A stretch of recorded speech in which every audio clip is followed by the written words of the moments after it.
This is the Ecwid e-commerce show with your host, Jesse Ness, along with Richard O'Tay. Happy Friday, Rich. What's going on, Jess? How you doing? I'm doing well. It's that day again. Here we go. Yeah. It's a good day. It's getting towards the dog days of summer here in San Diego. I hope our Happy Friday carries on to people whatever day you're hearing this. Like, it always feels weird because we do it live and we're here and it's live now if you're listening at the studio, but we know people are listening anyway. So hopefully if it's Monday, if it's Tuesday, if it's Sunday night and you're going to you're fired up and you're feeling it like it's Friday. I think so. I think people are in the spirit of let's start building this business because I don't want to go to work on Monday. Maybe something like that. I don't know. Unless it's for your e-commerce business. Yes. That's the dream there. So awesome. So and Rich, we talked about this on several other podcasts, but basically we do this to help people with e-commerce. So we live and breathe this. So for people that are listening, if you don't live and breathe e-commerce all the time and listen to other podcasts on e-commerce, this can be your little window into the world that we see.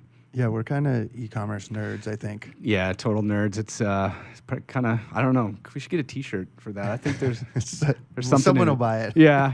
There's a few of us out there because it's growing. Yeah. And I'm actually really excited about today's guest too because we've covered a lot of stuff. We've covered Ecwid itself and a lot of the functionality of Ecwid. We've brought in Ecwid users and spotlighted their stories in their stores. We've talked about almost every single social platform, but we've never really, I can't remember us actually bringing this one up. Like, I don't even know if this word has come up. Yeah, maybe it has, but yeah, to that point, like, we're all about trying to help you find the right way to market your business. And I got have an admission here to make publicly. I've never mentioned this before, but I really love Pinterest. I think it's pretty cool. Are you coming out? I'm coming out as a Pinterest fan, everybody. It's public. Today's August 2nd or something like that. So yes, I'm a Pinterest fan. That there's a lot of reasons in the why I love it, and I think other people will too. But instead of just me and Rich talking about it here, let's bring on our expert here, Kim Sutton from Positive Productivity. How's it going, Kim? Oh, it's going great. I'm over here laughing that you love Pinterest because you are actually a part of the growing demographic. So I love to hear it. That's good. Yeah. There's this idea that Pinterest is only for Midwestern moms, right? Like that's the old idea. But I'm not a Midwestern mom, and I think Pinterest is awesome. But maybe that's why Kim is so good at it. Not trying to pigeonhole people, but Kim, aren't you in the Midwest? You're in. Okay. You are so right. That is like who people think Pinterest is for. They think it's for moms, Midwestern moms who are looking for clothes, crafts, and recipes. Mm-hmm. But I burn every meal I try to cook, so I just don't cook anymore. My husband does all that. I hate shopping for clothes. Okay. Sorry to all listeners with e-commerce shops that sell clothes. It's just, I don't like to shop for clothes. And my husband does all the crafts with the kids. I love it. We're breaking all the stereotypes today. This is great. Jesse's coming out. This is awesome. I'm a man who loves Pinterest. You're a Midwestern mom who doesn't cook or shop for clothes. That's great. Yeah. Yeah, absolutely. No, that does not mean I don't shop for clothes. I do not operate my business without clothes. But yeah, I still love it. It's the number one driver to my business and to a lot of my clients' businesses. Now we're getting some golden nuggets there. So Pinterest is the number one driver of traffic to your business. That was absolutely awesome. Wow, that's like the quotable, tweetable, Instagram 15-second thing we got to cut out of the podcast. And yep, we will. But you just added like another 15 seconds to it, so we have to cut that part out too. But yeah. So all right. So you get all this traffic from Pinterest. Let's back up for people that are like, okay, I've kind of heard of Pinterest. Like, what is Pinterest for what is Pinterest, I guess, would be the question. Well, I think we need to start by saying that what it is not, which is it is not a social media platform. And I think that's where a lot of people get confused. It's a search engine. And Google is getting increasingly concerned about the amount of search traffic that Pinterest is sending to sites now, because it's actually taking, Google's keeping an eye on what Pinterest is doing, because people go into Pinterest to search for stuff, not to interact with people. Mm-hmm. So I'm going to take a little analogy, and I don't know this to be true, but in the comment you made there, this could be very similar to people were on Facebook and they started to get increasingly concerned that a bunch of people were doing the number one thing people did on Facebook in this little platform back then called Instagram. And so Facebook was watching them. So again, we don't know. I don't work at Google. You don't work at Google. But I wouldn't be surprised. Like, that could potentially eventually be an amazing acquisition for them if they ever wanted to buy something in the space, because it sounds like, to your point there, since Google is a search engine and they own the second biggest one too in YouTube, which is another search engine, like, this could be a perfect fit for someone like that. And we're not going to go down that rabbit hole, but to your point there, it's not where people go and, hey, how you doing? What's going on? Here's my puppy. They still might put a picture of their puppy, but maybe it's because they got puppy clothes on it, that they're selling puppy clothes, or they got dog food that they make for puppies. So, just a really interesting comment you made there, that search is really what Pinterest is. Search, a visual platform. A visual platform search? Would you say that, or? Oh, absolutely. It's today's equivalent to the bulletin board or the vision board of 30 years ago. And while a lot of us might still have vision boards and bulletin boards, this was the place that people could go and virtually pin the things that they really liked to one place and then share those boards with other people. And then it just grew and grew and grew to what it is today. And it's still growing. Absolutely. Yeah, yeah. So if people have been sleeping on Pinterest, like maybe you've seen it before, you've seen somebody scrolling through on their phone, Pinterest has got a lot of action right now.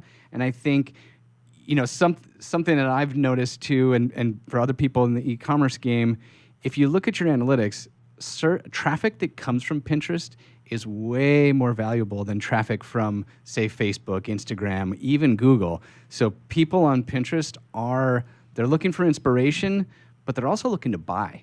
So, they're not pinning, you're not liking the picture of your friend's kid, right? You're not going to buy that kid.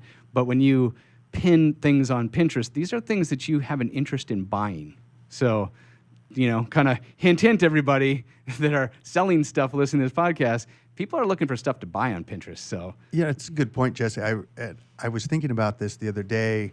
The way Trisha, my wife, uses Pinterest is unlike maybe Google, where they're doing a search and they want to buy right then.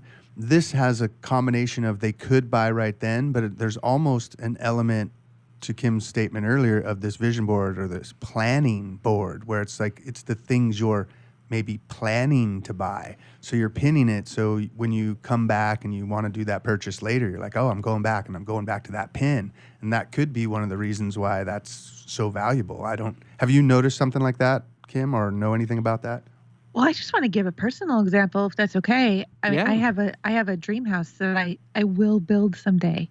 And I've been saving pins to my dream house board for 5 years now, because I do intend to go back. And I've already shared it with, I was an interior architect in my previous life, but I've already shared it with the architect that I will be working with, because I want him to see it in his vision as well.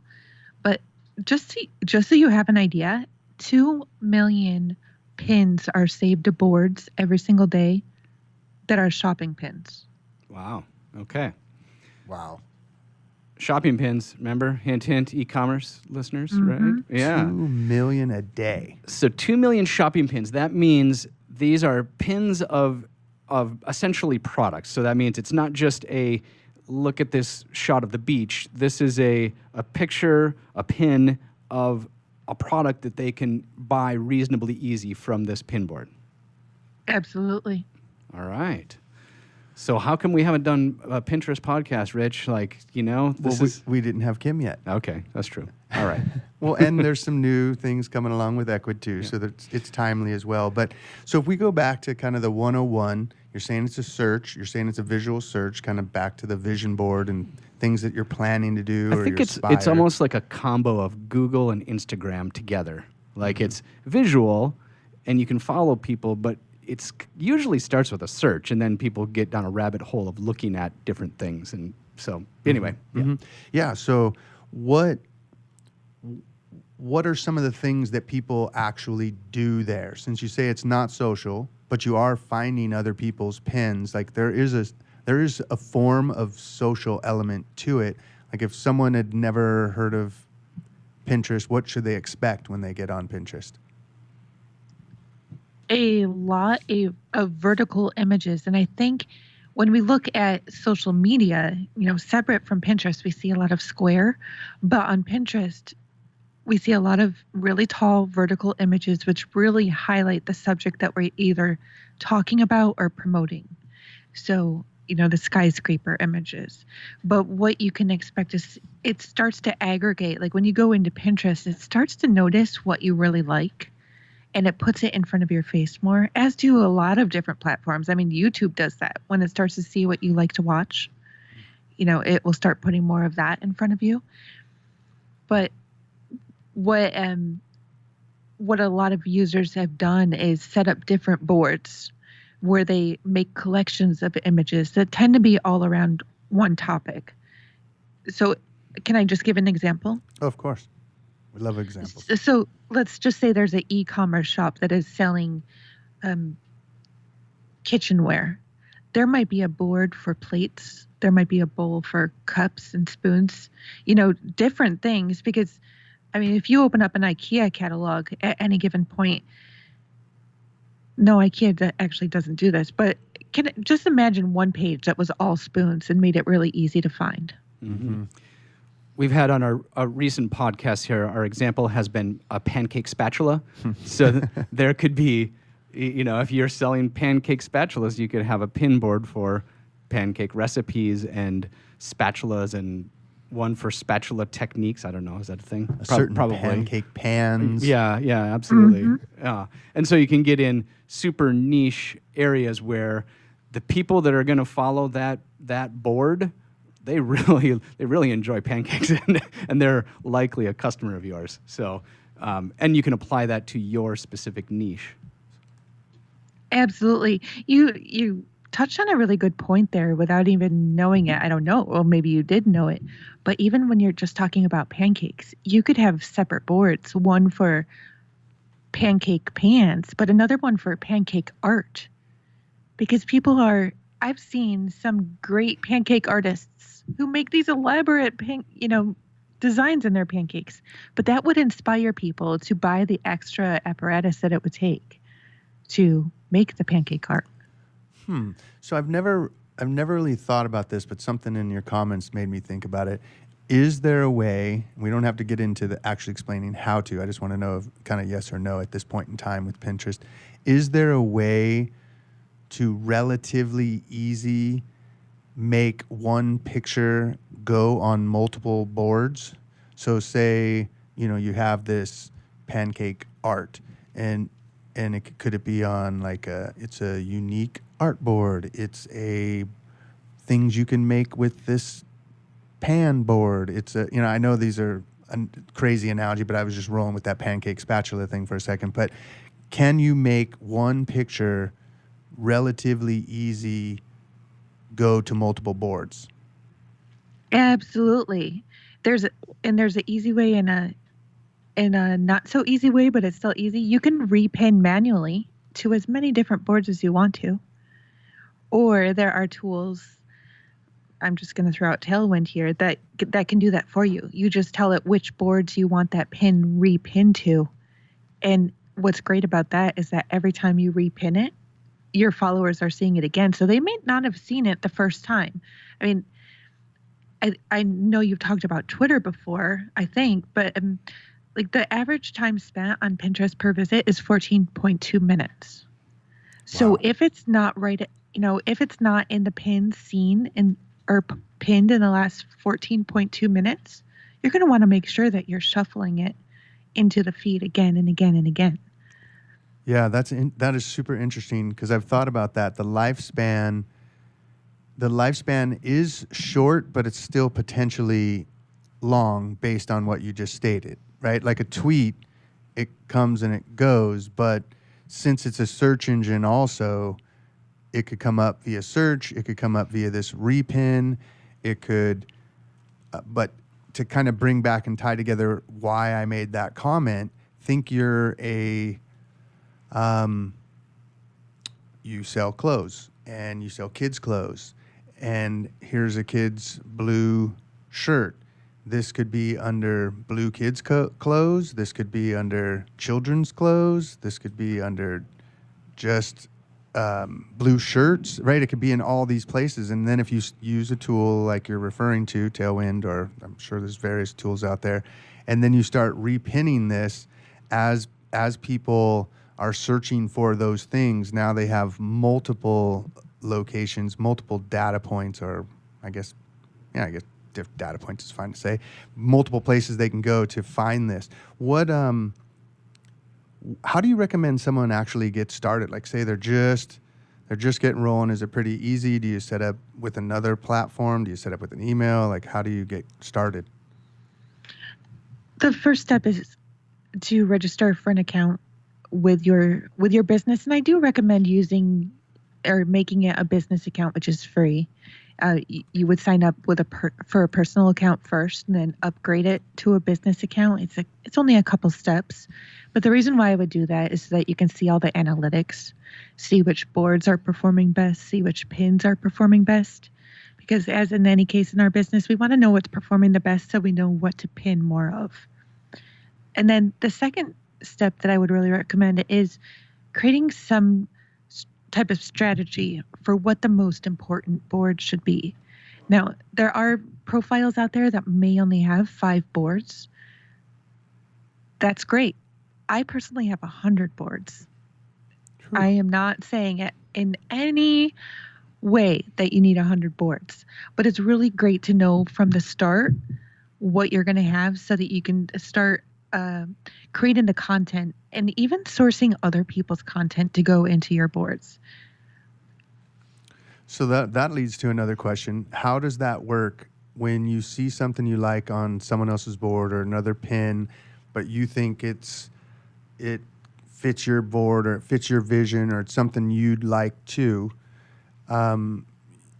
Is there a reason that would be good for you to pin to your board other than the obvious, it inspires you visually or it's something you want to get later? Like, would there be a reason as a business you would want to pin somebody else's things on your board? Absolutely, because the person whose pin you just repinned will get a notification that you pinned it to your board. So they'll come over, see what you're doing, and they may follow you. They might start pinning your stuff. And the moment they follow you, your pins are going to start showing up in their feed. Yeah. And Rich, I have a couple different business accounts, and yeah, I get pinged all the time for people they repin your stuff, and I haven't done anything in a while. So these are pins that I maybe made, I don't know, like a year ago, and there's still interest in there. People keep pinning them all over the place, so it's good. So what about so you guys were talking about, and you both know more about Pinterest than I do. That's not the place I play yet. We'll see. Maybe Jesse can convert me. But so say someone had a shoppable pin and then you like it and you repin it. Am I now also driving traffic towards their site? When you repin it, now your audience sees it as well. It's almost like a Facebook share. Mm-hmm. So if you shared a piece of my content, now all of your friends or followers see my content now too, which is fabulous. Mm-hmm. What if it's shoppable though? Say you have something that goes directly to one of your product pages and someone else pins it and they pin it, will that pin that they just pinned lead back to your product? Absolutely. The link carries as many times as it's repinned. Wow. That's awesome. Yeah, that's why that's why I'm excited about Pinterest is that, you know, a lot of the things we talk about, you know, you create all this content and then it disappears. With Pinterest, it does live on for a bit. So you do this work and you know, okay, so with Pinterest, you have to build more of a skyscraper image. So that's a little bit of work there. But it does tend to live on way, way longer. And they're, you know, we use Shoppable all the time for other platforms. This is more of a rich shopping pin. At the end of the day, it leads back to your store so people can buy. So that's why it's also so awesome for e-commerce stores, in my opinion. The pins that are sending the most traffic to my site, just to inspire people, are blog articles from 2013 to 2015. Now, I don't want to date stamp this for you because it's, you know, it's not my show, but let's just say that that's more than a few years old. Yeah. Mm-hmm. Yeah. So you wrote these, you did the work for these blogs years ago. Yep. Then you made the pins, which, you know, like how, okay, let's ask that question. You did the blog post, you do all the stuff on your blog. Now you made a pin for that blog post. You know, like how long does that take? 5 minutes tops in Canva. Okay, good. So Yep. canva.com for everybody. It's referenced many times. Like this is if you want to make a quick pin, go to Canva. It's 5 minutes. So, and now you're still getting traffic. Now this is, six years later here. You're still getting traffic from that pin and that blog post. I am. And this might inspire you too, Jesse, but I'm even pinning all of my own podcast episodes now. Oh, and boy. And it's driving traffic to my podcast episodes. Okay, love it. Love the hot tip there on the podcasting. Now I gotta, unfortunately, have a new job to do, but yes. And Ecwid does have. We are trying to stay active on Pinterest as well. There's some Pinterest boards, so shout out to Karina who's managing it. But okay, we got to get the podcast there now too. You can also put video there. We put some of our recent videos in there. The videos of me and Tim, by the way. Tim's the star. So, all right. Okay. Now, I could go a lot of different directions with this. So, let's try to bring it back to the people that have heard of Pinterest and are doing a little bit of stuff on Instagram and Facebook and all this stuff. So, for them to get started, it's really maybe adopting a similar strategy, but applying it on Pinterest with a new image. Would that be a fair place to start, or should they put a little more thought into it before they start their first pin boards? A little bit more thought, but not a lot is necessary. I just want to make one really important point that because Pinterest is a search engine, you want to make sure that you're naming your graphic appropriately. Because it's not just looking at the title of your pin. When you upload an image, you give it a title in Pinterest. But you also want to make sure that you are that when you save the file in Canva or to your computer, that you're giving it a great name. All right, guys, that's another like back to SEO 101 there. So pancake spatula. So if you're making your pancake spatula pin, you name the file pancake -spatula or, you know, whatever, and then you label it, use those same keywords. So this is kind of repeated across the board in all the podcasts we talk about. Use the keywords that you think people will search for. So awesome tip. You do know now that we transcribed this and we've talked about this enough time, you do know we're almost mandating that we're going to have to create a pancake spatula site. I think we're going to own the keyword pancake spatula, and no one will be able to start a store because we're just going to blow everybody out of the water with this, and we don't sell them. So anyway, yet. Okay, so got it. Naming is a very important thing. Organic pin boards. Is it important for somebody that's getting started to, like start pinning from other boards right away, or is it, how do they kind of start getting interest to their pin boards? Pinterest places more favor and more, weight on boards that have at least 10 pins on them. Okay. So even if you don't pin them all in one straight shot, and if you use a scheduling tool, make sure that you're scheduling 10 pins to go on that board as soon as possible. Now, another point for your boards is also make sure that you're naming your boards appropriately. I've seen so many boards that have cutesy names, and what, because people are, let's just use pancake spatula here.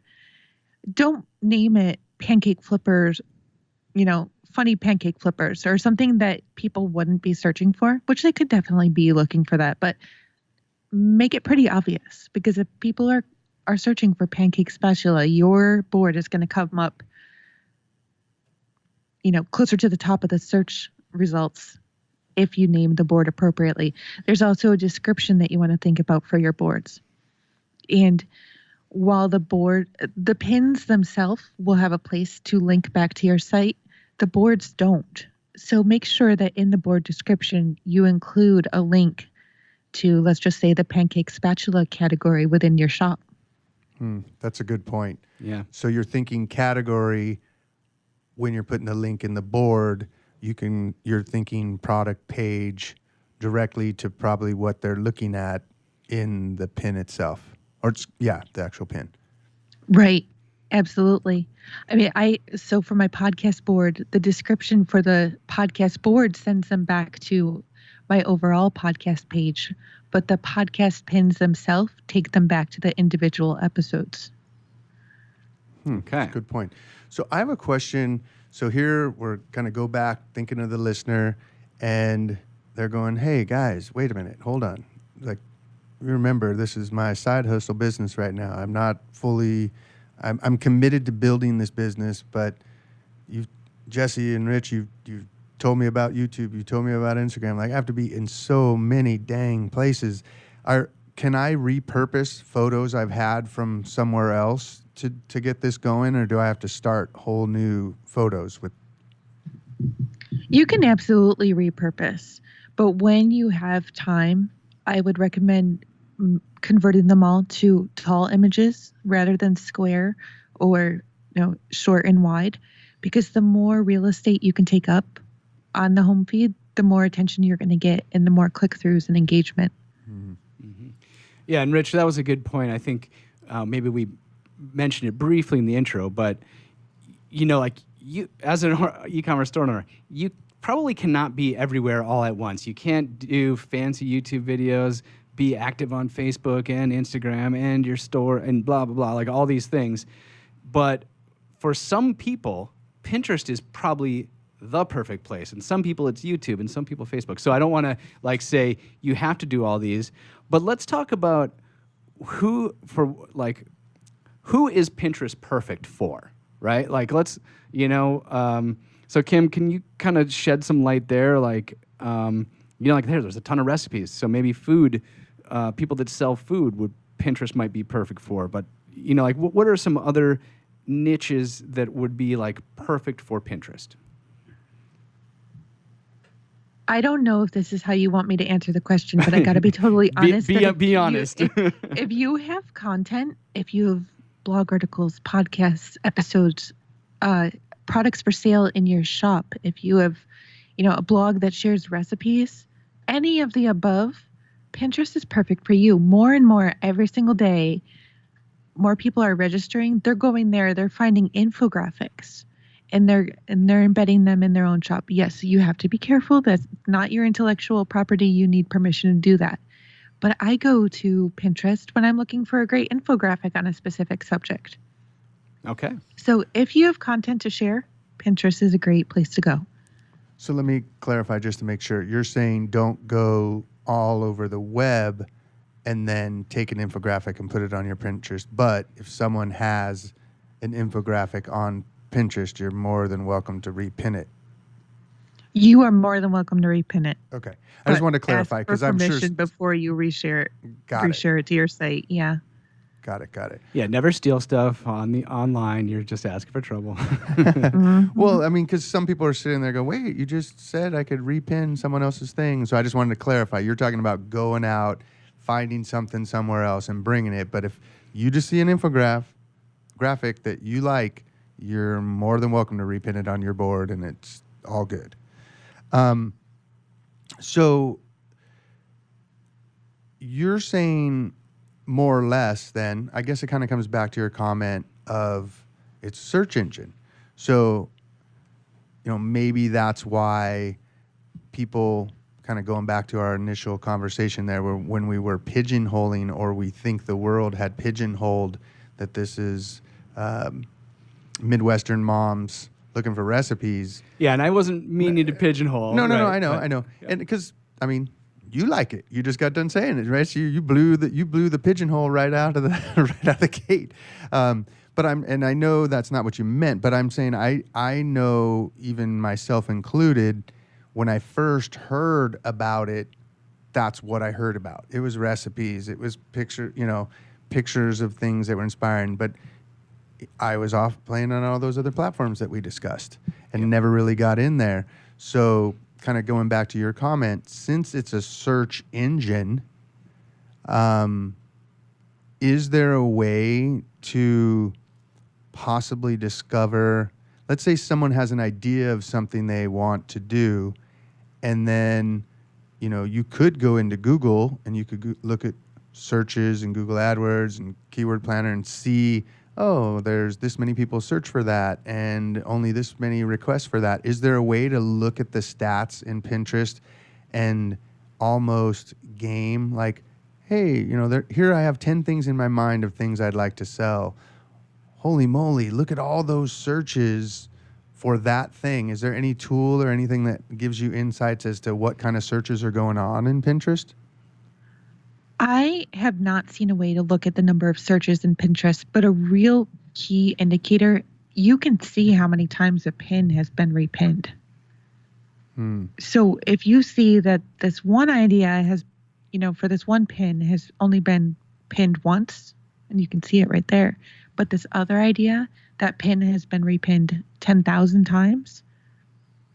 That might be an indicator. Got it. So we don't have a place where we can go and look at hard stats, but not that I know of, but I'm not going to say that for sure. Right. I'm sure there is. I don't know of it because, again, I don't play in it that much. But so in reading between the lines here, what you're saying is take your 10 ideas that you have in this hypothetical, write those 10 ideas down, go into Pinterest, look them up, find the one that has the most engagement, and give that one a shot. If they're all equal in your desire to do those things and, your ability to actually make margin on those things, right? Other things come into play. But if someone was trying to reverse engineer, man, where do I start? There's so many things.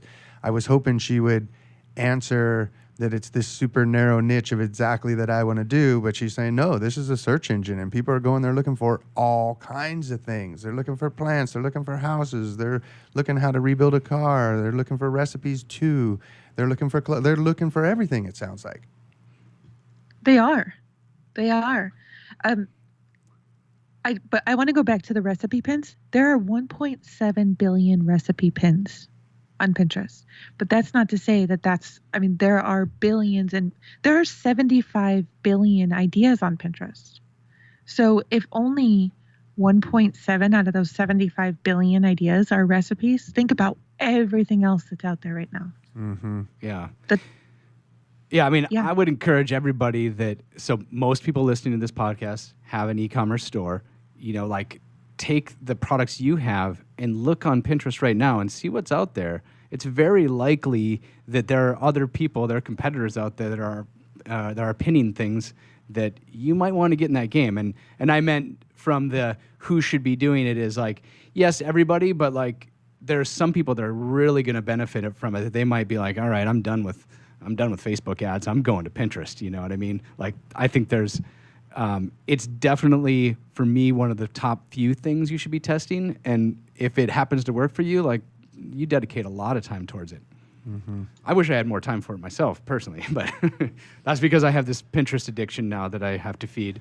But so I want to get into a little bit of tactical for people that are listening. So, and by the way, everything we've mentioned here before, this is all free. So you are spending your time to attract traffic to your store for free. We haven't talked any ads yet. But Pinterest is making a lot of moves in the e-commerce world right now. So on the Ecwid side, we have now integrated the pixel. So you can do a one-click and the pixel is installed. So that's going to start tracking and getting analytics, and it will be good for advertising in the future. So, that's coming in the future. But mostly, Pinterest now allows you to import your product catalog into Pinterest. So you do need to sign up for the business account, like Kim mentioned. So definitely want to, do get the business account. There's no reason not to. And then there's a couple ways to get your product catalog in there. Depending on when you listen to this, it will be different, but you can always use your Google feed to get in there. And eventually we'll have a direct connection. So get your product feed in there. And what that does is it essentially allows your prices and your product information to go directly into Pinterest. So we didn't talk about this prior, but I'm assuming, and you know what that means sometimes, so hopefully it's not going that way. If they've listened to previous episodes and they've already set up that feed, this is going to be a lot easier even. It should be a piece of cake, but I say that knowing that, like, okay, don't email me on this, right? Like, stick to emailing support. Yeah. Talk to support. Okay, I don't. Jesse said. Yeah. Okay, it should be pretty easy. It should be a few minutes to get your products in there, but now that allows the rich pin functionality, which is kind of the big thing in Pinterest. So Kim, let me kind of redirect this back to you. Have you worked with some e-commerce clients in the past that like this would help? And e-commerce it's a big question, right? We don't really necessarily even care if they're selling a book or an info product. Like they're selling something online, and Pinterest led to sales. I've worked with myself. That's the best. We like it. That's why they're listening to the show. They're trying to help build their businesses. This is perfect. Yes. So I work with a lot of business and life coaches who do have products to sell, not in the way that we might be talking about here, but they are selling products online. So Pinterest has been a great way to do it. And what we do is we make sure that we set up rich pins, which I know with what you're doing and making it so easy to get the pixel installed, the rich pins, and don't let me overwhelm you at all. It's such an easy thing, even if your tech skills are close to zero. It's an easy way to add more information to every single pin so that it's easier to shop, it's easier to find out about what you're selling, and it's just easier to know if you do or do not want to buy the product from directly within Pinterest. Yeah, that's what I was looking to get to. And unfortunately, as much as I like Pinterest, I don't quite understand it. And the rich pin functionality is basically what you're enabling by doing this catalog integration. So that's going to be super key for e-commerce businesses so that the price is, and when people are scrolling through Pinterest, they see that price and it's connected back to your store. So it's sort of like, why wouldn't you connect this? Like you should definitely do it, do the steps and get that done. So that was the point I was getting at. So I have one quick question for you, Kim, I think it's a quick question. So we talked about how you want to name the pins, and we talked about the importance of naming the board and how to link pins to the actual product page and linking your board to more of the category page in this e-commerce play here. But what about the naming of your account? Is there anything that matters there? Because you kind of look at Instagram as kind of a cousin, so to speak, on, it's a visual discovery process, not necessarily searching the same, but is there a reason maybe to travel dreams or naming it some bigger? Can you get a little more playful there, or should you still stick to this is exactly what it's about? When people are searching on Pinterest for you want to make it really easy to find. So let's just use your example, Richie, if the name of your shop is Travel Dreams, you want somebody to be able to go on Pinterest, search for Travel Dreams, and find you really easily. Right. So, I mean, I think the reason why I asked that is, Jesse and I have been doing e-commerce for so long that we even messed around in the early days of what we would call virtual real estate. Like, we are just domain buying junkies. And when you think of all the people that are on all these platforms and have bought all these names and have got, like, sometimes it's hard to say, this is going to be my name, and it's going to be my exact same name on all my social platforms and on Pinterest and my email. And, so I totally get and understand your answer. So you're basically like, try to be as congruent as possible, but if it can't be the exact match of your name of your website or your store, you still want to name it something that either invokes that emotion, some sort of word that they're typing in. So I guess maybe the question would be, do accounts come up in the search too, or only what you've pinned and or put on boards? You have the option to click over to accounts when you do a search. So it'll ask you if you want to look at the people.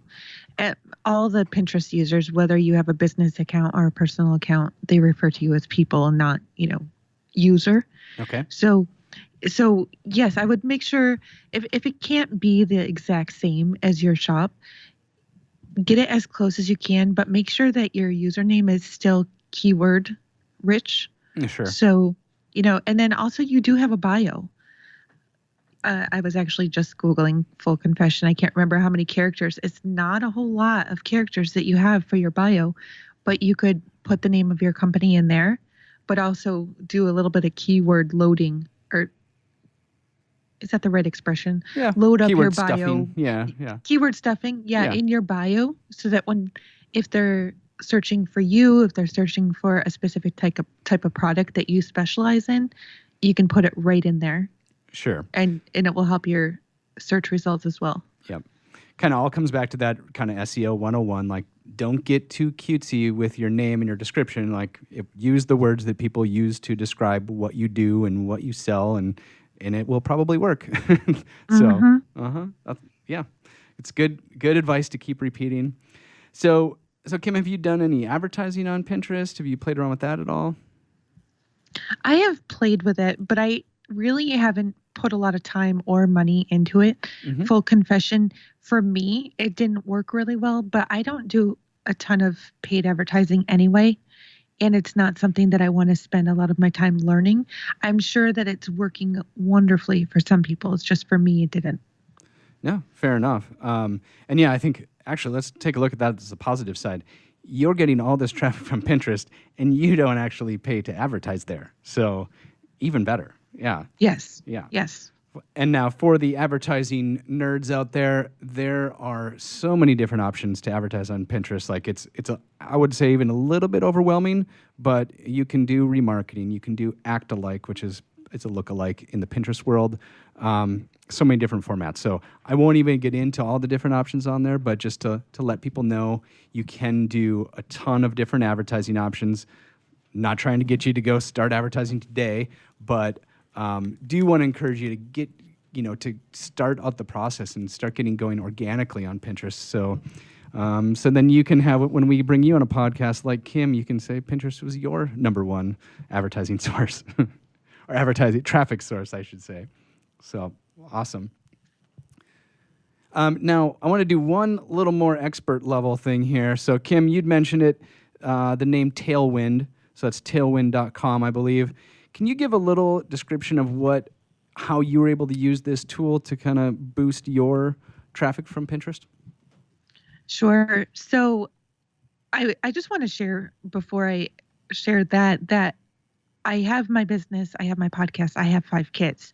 So the amount of time that I can spend to actually put into live marketing is not, it's few and far between because I have a lot of other places that my attention is going. So what Tailwind allows me to do is schedule pins and Instagram posts to go out in the future. So usually, like right now, my Pinterest queue is loaded for the next month, and I don't need to worry about pinning anything in real time. Perfect. So you can go on vacation. Yes, please. Hook me up. What is this vacation you speak of? But I also want to share, if you don't mind, that I use Tailwind to also do Smart Loop.